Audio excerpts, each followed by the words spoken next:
Balikulungan naman ang isang construction worker dahil sa pagbebenta ng ilegal na droga sa Quezon City. Ang suspect aminado sa paratang dahil daw sa hirap ng buhay. Balitang hatid ni James Agustin. Inaresto ng mga operatiba ng Galas Police Station ng 49 anyos na lalaking construction worker na nahulihan umano ng droga sa Barangay Tatalon, Quezon City. Yan ay matapos siyang silbihan ng search warrant na inisyu ng korte. Nakuha sa bahay ng sospek ang mga plastic sachet na naglalaman ng droga at drug paraphernalia. Base sa mode of operation po na nag-gather namin sa kanya, kinukuha niya po yung illegal drugs sa loob ng bahay niya. Wala po sa mismong posisyon niya. Kaya po in-applyan po natin ng search warrant. Sa kabuuan naabot sa 30 gramo ang shabu na nagkakalaga ng 204,000 pesos.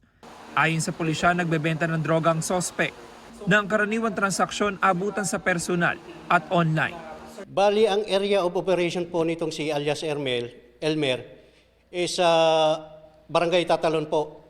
At ang kanyang mga parokyano po ay mga taga Barangay Tatalon lang din.